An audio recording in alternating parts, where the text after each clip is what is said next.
Good morning learners.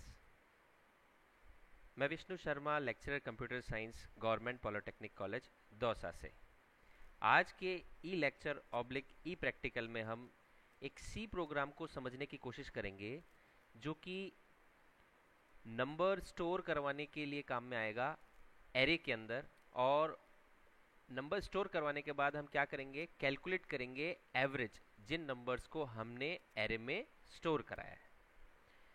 तो ये जो सी प्रोग्राम है ये board of technical education Rajasthan के CS 201, EL 210 और ME 210 सी प्रोग्रामिंग लैंग्वेज से रिलेटेड है।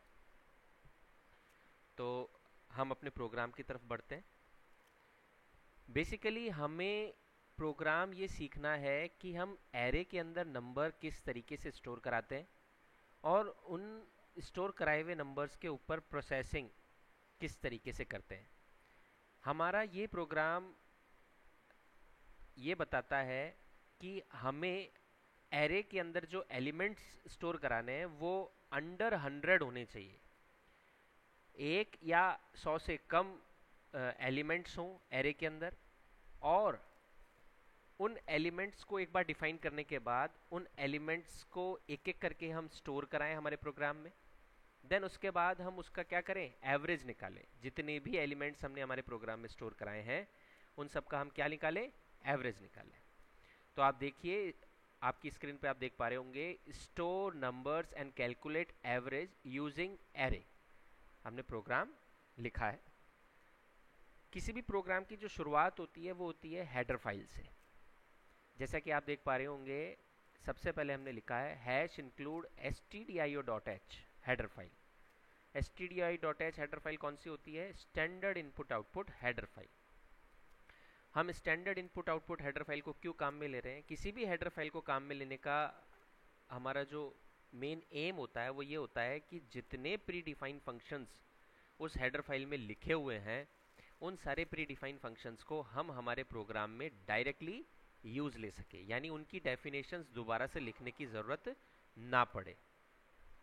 ठीक है, इसलिए हम उसको हेडर फाइल को काम में लेते हैं। तो यहाँ पर हम standard input output header file को काम में ले रहे हैं।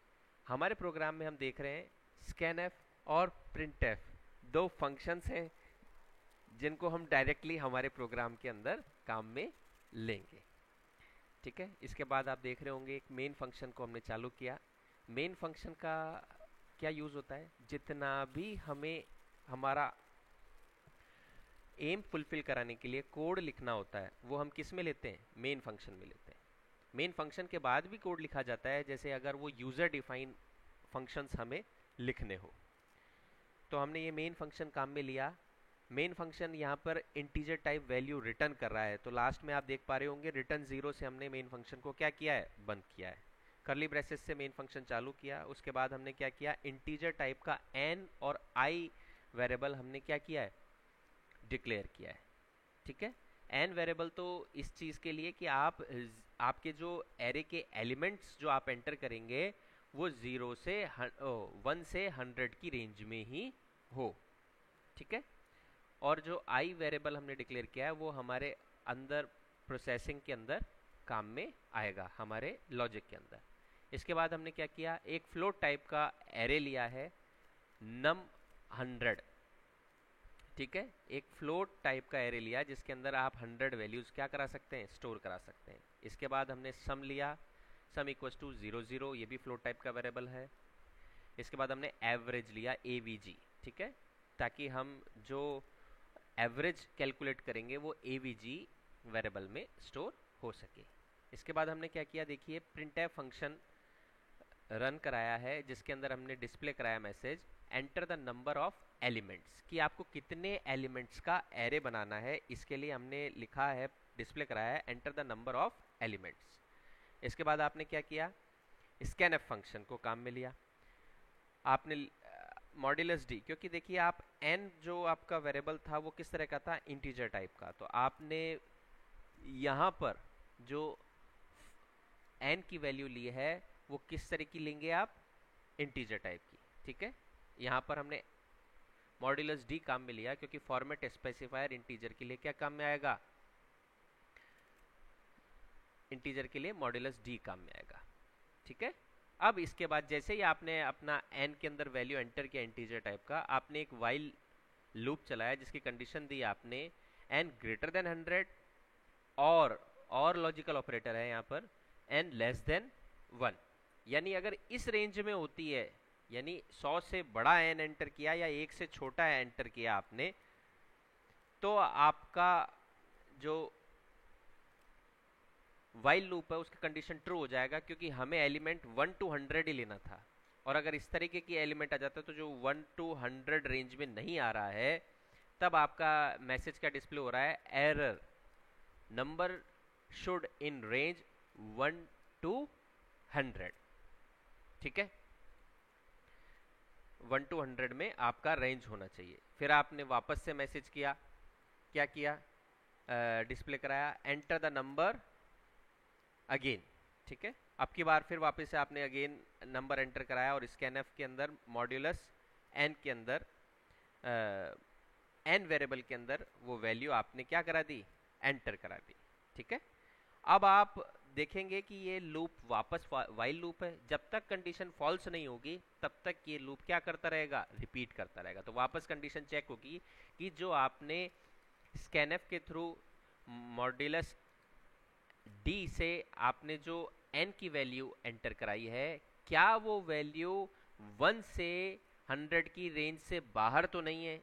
अगर बाहर होती है तो वापस से ये लूप रिपीट करता रहेगा, और ये जब तक रिपीट करेगा जब तक कि आप 1 to 100 वैल्यू एंटर नहीं करते हैं। ठीक है, ये वैल्यूज किस लिए एंटर कर रहे हैं, ताकि आपके एरे की आपको इतने एलिमेंट्स आपको क्या कराने हैं, स्टोर कराने हैं।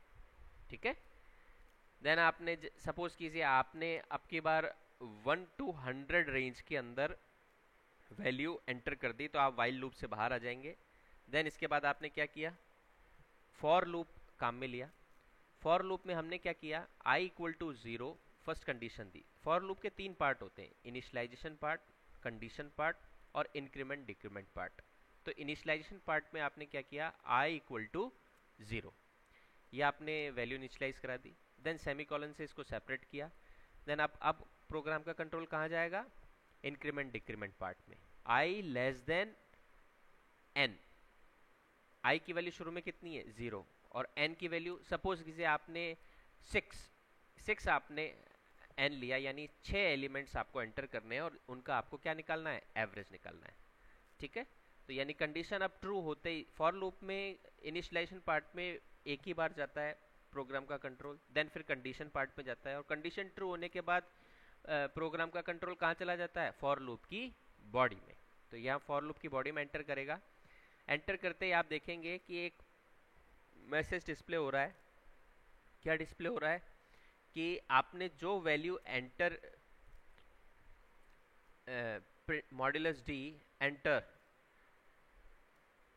i+1, जो वैल्यू मॉड्यूलस डी i+1 यानी आपने i कितना था, 0, अब कितना हो गया i+1, 1 एंटर नंबर, मतलब ये जस्ट फॉर डिस्प्ले है कि फर्स्ट नंबर आप क्या करें, एंटर करें, और उसके बाद नीचे आप स्कैनफ की हेल्प से वो मॉड्यूलस f नाम का जो नंबर है वो किस में जाएगा,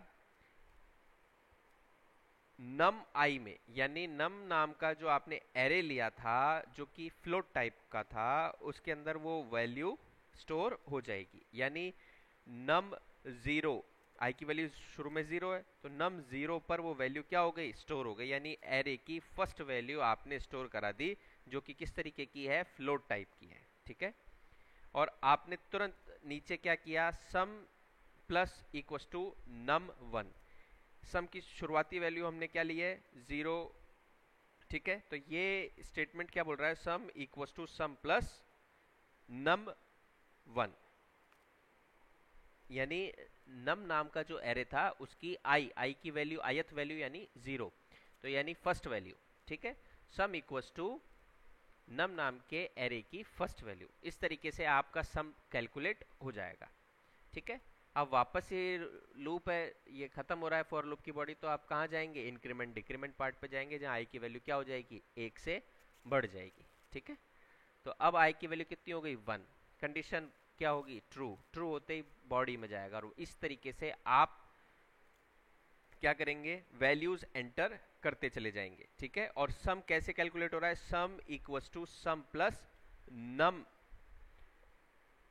एरे का ith एलिमेंट। तो इस तरीके से आप अपना एरे को एंटर भी करते जा रहे हैं, साथ में सम भी कैलकुलेट करते जा रहे हैं उनका। और वो सम किस वेरिएबल में स्टोर होता चला जा रहा है, सम जो फ्लोट टाइप का सम नाम का आपने एक एलिमेंट ले रखा है, एक वेरिएबल ले रखा है, उसमें स्टोर होता चला जा रहा है। फाइनली जब आपके 6 वैल्यूज स्टोर हो जाएगी तो फॉर लूप की कंडीशंस क्या हो जाएगी, फॉर लूप की कंडीशन रॉन्ग हो जाएगी, ठीक है, फॉल्स हो जाएगी और आप उससे बाहर आ जाएंगे। क्यों बाहर आ जाएंगे, क्योंकि हमने इस प्रोग्राम के लिए n की वैल्यू 6 ली थी, जबकि आप कितनी तक ले सकते हैं 1 to 100 तक ले सकते हैं, ठीक है। अब आपके पास जब सम आ गया तो एवरेज निकालने का फॉर्मूला क्या होता है, सम ऑफ नंबर्स अपॉन कितने नंबर है वो, यानी n नंबर है ना, तो सम डिवाइड बाई n से आप क्या निकाल लेंगे एवरेज। एवीजी के अंदर वो एवरेज आप क्या करा देंगे स्टोर करा देंगे। और आप जब आपके पास एवरेज आ गया तो इस एवरेज को हमको क्या कराना है प्रिंट कराना है। तो प्रिंट एफ फंक्शन की हेल्प से आपने एवरेज को प्रिंट करा दिया। तो यहाँ पे ध्यान देने वाली बात ये है कि मॉड्यूलस मॉड्यूलस आप ध्यान देने वाली बात है मॉड्यूलस 0.2 एफ, इसका मीनिंग क्या है, मतलब फ्रिक्शनल पार्ट की 2 डिजिट्स तक आपको वो एवरेज कैलकुलेट करके दे देगा, ठीक है। तो इस तरीके से आप अपने एरे के अंदर वैल्यूज इंसर्ट करा सकते हैं और इंसर्टेड वैल्यूज का सम कराते हुए उनका एवरेज आप निकाल सकते हैं, ठीक है। देखिए जैसे आउटपुट में हम देख पा रहे होंगे, अगर इसी प्रोग्राम को हम रन करते हैं तो सपोज कीजिए फर्स्ट ऑफ ऑल आपका प्रिंट क्या आएगा, आपकी स्क्रीन पे लिखा हुआ आएगा enter the number of elements. अब यहाँ पर n की वैल्यू अपन ने कितनी ली 6 ली, तो आपने क्या किया 6 वैल्यूज को इंसर्ट किया।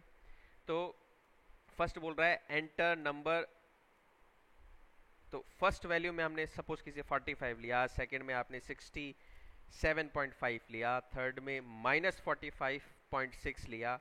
इस तरीके से हमने 6 वैल्यूज ली तो ऑटोमेटिकली एवरेज कैलकुलेट होके अपने इस प्रोग्राम के लॉजिक की हेल्प से डिस्प्ले हो जाएगा एवरेज 27.69, ठीक है। अब यहाँ देखने वाली बात है कि हमने 0.2 एफ लिया था तो वो फ्रिक्शनल पार्ट को 2 डिजिट्स तक ले रहा है।